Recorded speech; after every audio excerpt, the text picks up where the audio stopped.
Hi, everybody. I want to talk about Just Stop Oil because right now I can't think of any group of people in the UK who are more foolish and absurd and unethical than this group. So if you like this video, if you think it's raising fair points, pop it in one of their comments on their YouTube videos or their Facebook page or their articles and what have you, because in this video, I want to show how they're asking the wrong questions. They're coming up with the wrong answers to those questions.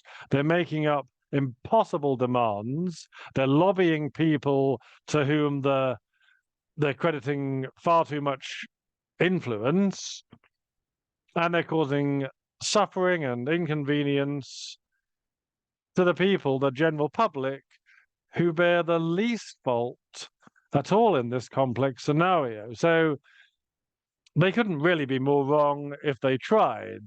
So I'm going to start by talking about the what they're getting wrong and how they're asking the wrong questions and coming up with the wrong answers. So I'm going to start by talking about what they say in terms of we must follow the science. This is the thing that's united them all together in this cause. That the science says this: we must follow the science because there is scientific consensus on the challenges of climate change. So why would we not be all in this to make these radical changes? Well, the scientific consensus, it's true in one sense, but it's also false in another because it's not the right way to analyze it. So climate scientists who provide the world with very valuable work. They are experts at understanding the climate, of course, the clues in the title, and the problems we're facing. But they're not economists, of course, so they are unlikely to present the full menu of considerations here. So, climate scientists can tell us about the relationship between our activities and global warming, say, and they can tell us about how different levels of carbon emissions in the near future are likely to impact on climate change. But the climate change situation is not simply a matter for the physical sciences. It's a matter of economics. It's a matter of human behavior and future incentives and technology. Science is the systematic study of the physical environment within nature. But economics is the science of allocating resources efficiently amidst competing preferences. So science tries to tell us, I don't know, which challenges a region in the Middle East might have to face if the planet is n degrees warmer in, say, 30 or 40 years' time. But economics tries to consider the future resources and the technology available to change human behavior in that region. Science tells us what might happen to our ocean levels, but it's economics that tries to consider how our coastal regions will adapt to those changes. Politicized climate science focuses largely on the costs of climate change, but it's willfully myopic and short-sighted when it comes to the complex trade-offs. Economics focuses on the costs and the benefits of climate change and on the complex trade-offs that have been made over the past, say, 100 years, 150 years of humanity's, let's be honest, the greatest material enrichment and unprecedented rise in living standards that we've ever seen. Climate scientists, they speak of future problems with scant regard for how innovative, collaborative future humans will be economically and technologically and scientifically equipped to solve these problems.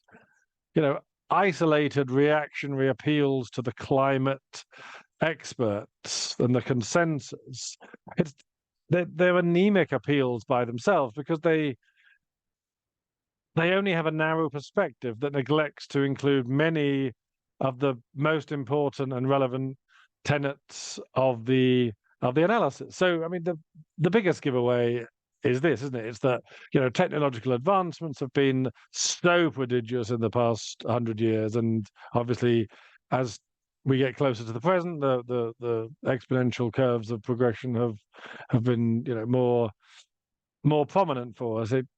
It's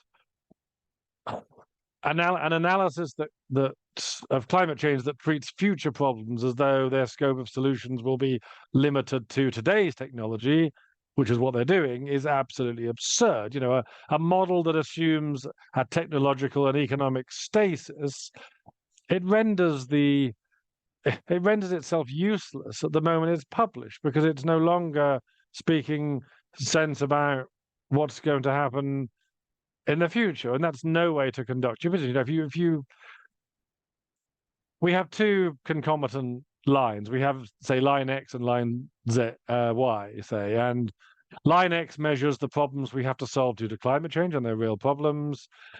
Line Y measures our technological advances over time. So in this particular process, you know, we're looking at a finite number of states and some probabilities, where the probability of line X worsening should be considered alongside the probability of Y improving. I mean, that's just, you know, basic analysis that we've been able to conduct all throughout our lives, you know. So as an analogy, consider another case where, I don't know, let's say X represents a disease and more people are infected by it. If you just measured X, then it might look very precarious for the human population, because, you know, things are getting tougher and tougher with this disease or this virus. But the line Y measures the medical interventions we can undertake, and the scientific analyses that can improve the well-being of the species. So as that improves, the severity of X diminishes, and this has happened, of course, in real life with smallpox, polio, measles, mumps, rubella, and to some extent COVID. So similarly with the climate, the majority of the commentary simply tries to measure probability states in line X, but overlooks the advancements that will occur along line Y, which is a massive, massive error. And that's to say nothing of combinatorial explosion, which is that as things increase in timescale, the methods by which we can use probability to calculate states of affairs, the margin of error increases with combinatorial explosion. So we don't even need to factor that in, but it's certainly something that we shouldn't ignore. But we don't need to go too far with it with this video. But it's definitely a factor. You know, the climate alarmists are only focusing on how humans influence the environment negatively, which means they are overlooking the three other factors in the equation. And they're acting as though this stuff doesn't matter. So, and this leads on to number two, which is actually that, to be honest with you, we couldn't have done things much differently anyway. You know, humans influence the environment, and the environment influences humans, both of which occur in a largely non-linear feedback dynamic, and both of which have negative and positive externalities. You know, we've had to work together as a species through hundreds of thousands of years of immensely challenging hurdles to overcome. You know, we've spent most of our time with hardly enough food to eat, with debilitating, vomit-inducing diseases, infant mortality, with almost no technology, almost no luxury of leisure time for most of our human history, you know.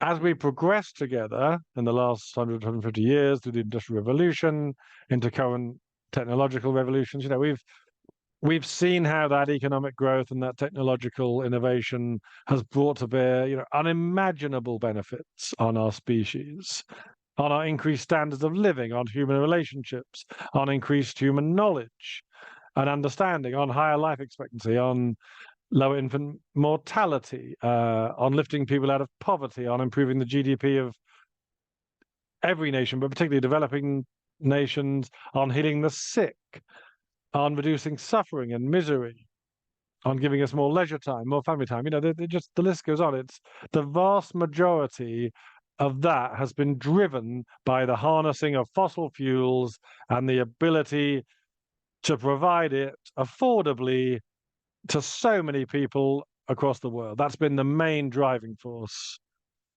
you know. And frankly, stomping on the road in 2023, expressing juvenile hatred of fossil fuels just makes you look like someone with almost zero knowledge of history and no proper perspective on the complexities of the world and what we've achieved together as a species against the huge challenges that nature presents us with. Where's the gratitude for this in these people?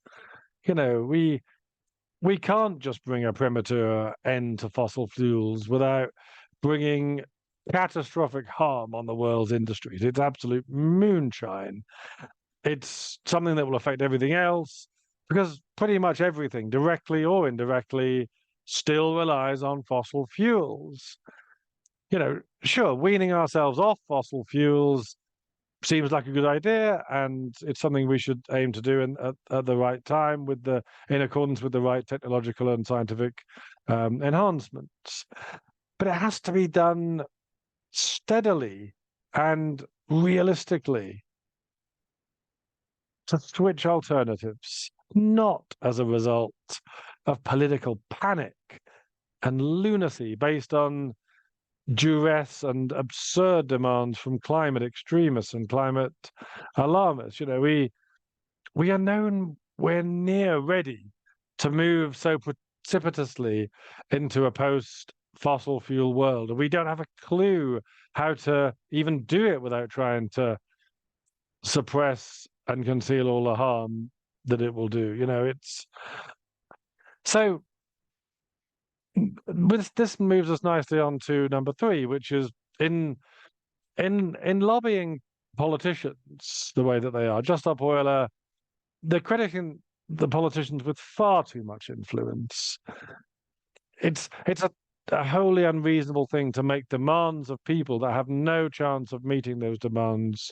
The world is vastly complex. It's interconnected. It's a global network of trade where just about every product or service, as I said, that every product or service that you can imagine relies somewhere on fossil fuels.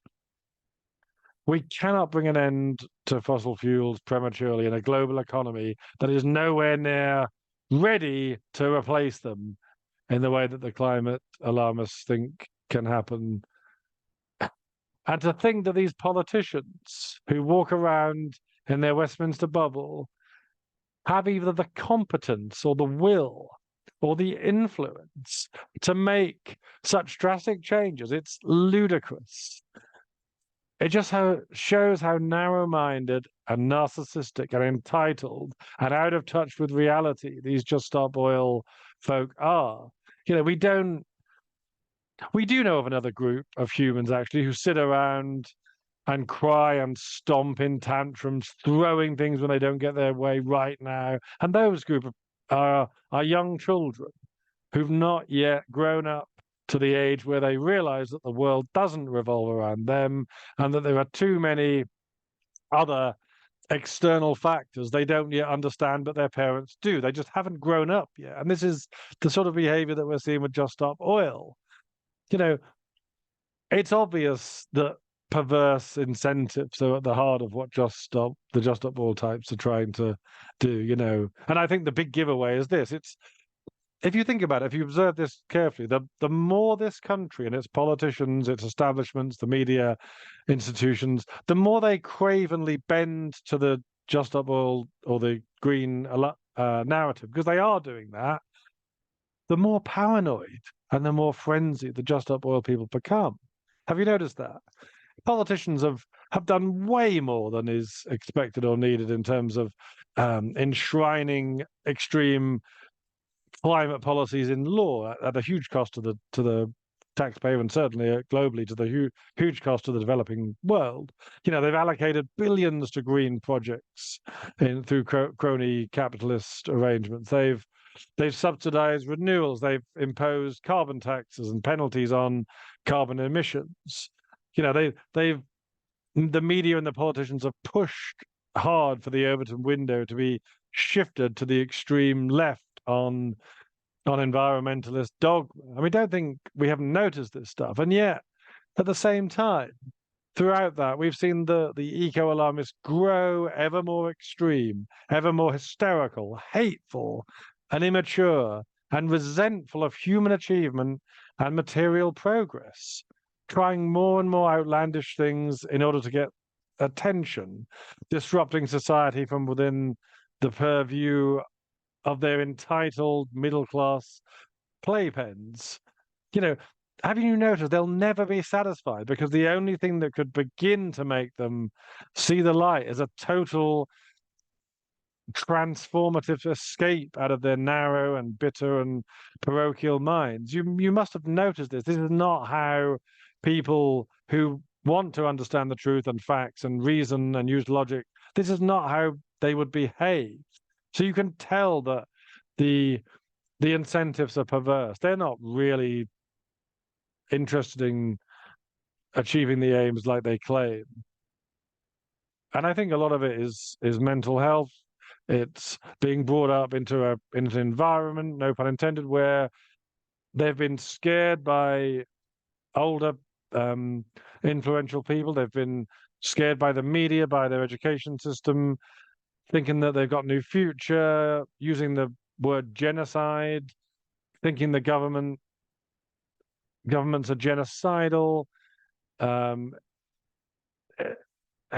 sad to see somebody on camera from Just Stop Oil, with all the future ahead of them, to say that they've got none. It's absurd. And lastly, the worst thing of all for these people, I think, given all what I've said, they are punishing people who are most innocent in all this. What do they choose to do with their misjudged ideology and their narrow, bitter, and parochial minds? They decide to cause suffering and inconvenience to those innocent members of the public who have almost no influence in the global matters, who are presumably, even in the warped minds of Just Stop Oil members, the innocent bystanders and also the victims or future victims of the so-called climate catastrophe. People who've been born into the same world as them and who are going about their business, trying to earn a living, trying to take their kids to school, to buy groceries for the family home, to see relatives, to go to hospital, to watch a sporting event like Wimbledon or the snooker, or to go to a theatre show like Les Miserables, many other things for which they've paid good money. And these selfish Just Stop Oil halfwits decide that these people are the people who are going to bear all the costs for their deluded, fanatical dogma, ruining classic works of art and stuff like that, or trying to, cause damage in places of historical artifacts. Because wait a minute, this is the only way that the media and the politicians will take any notice of us, they say. It's difficult to recall a group of people who've been so simultaneously intellectually and morally bankrupt, so deluded, so narcissistic, and so narrow-minded. They really do deserve our opprobrium more than most right now.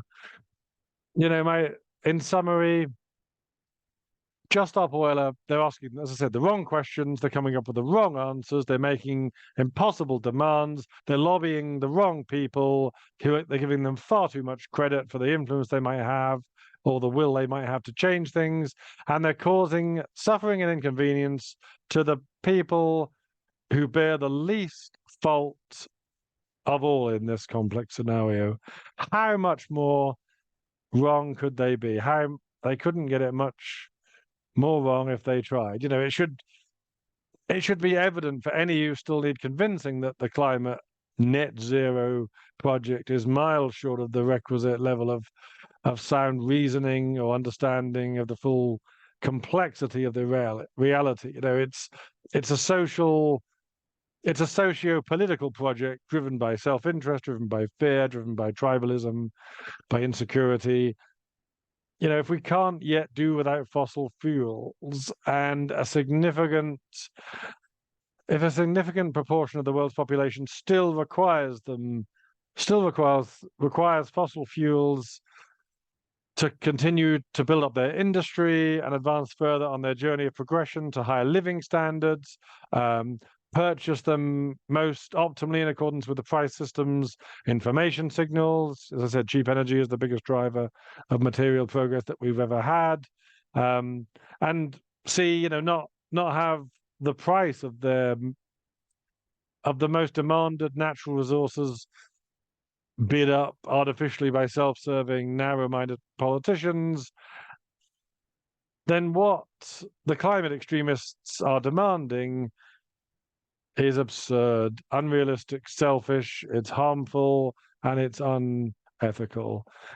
Anyone can, it doesn't take much to oversimplify the world and make ridiculous demands on politicians that sadly seem all too keen to accede to the madness or buy into the narrative. But it has almost no basis in reality, and it pays almost no proper regard for how the world actually works and the complex considerations attached to these propositions. If climate extremists really did care about reducing carbon emissions in a way that wasn't catastrophic for the global economy, they'd have much more regard for the rapidly expanding technological innovations like AI, like the digital transformations, the digital revolutions, the carbon capturing, the ambient air capture, the ocean fertilization projects, the afforestation, the space reflectors, and there's countless things that we're starting to do and going to do so much more of in the future that are helping solving the carbon problems and will help even more so. And they'd have more regard for current alternative energy options like nuclear and gas if they had more concern about the carbon footprint of the renewable technologies they purport to advocate. Geoengineering is still in its relative infancy, and numerous other technological and scientific advancements are going to do more to solve the problems of climate change than any of us can currently foresee. And the fact that they don't have a cerebral flicker of curiosity or interest or praise for any of this stuff just shows you all you need to know about these people. Groups like Just Stop Oil are willing to cause harm and misery to citizens going about their business on a daily basis, but who are wholly uninterested in the above that I've just mentioned, which Just Stop Oil won't be interested in this. It shows you everything you need to know about their real motives, about their ability to reason, and about their true ethical character, I would humbly suggest. So please, if you like this and you think it's putting them in their place and making a fair commentary of what they're doing, because so many of us are fed up with this nonsense and the government don't seem to be doing much to stop it. So by all means, subscribe, like, share. I'll ping some articles in the description of previous stuff I've written on climate change and pop it on one of their pages. At least help change the narrative and introduce some thought and reason to their processes.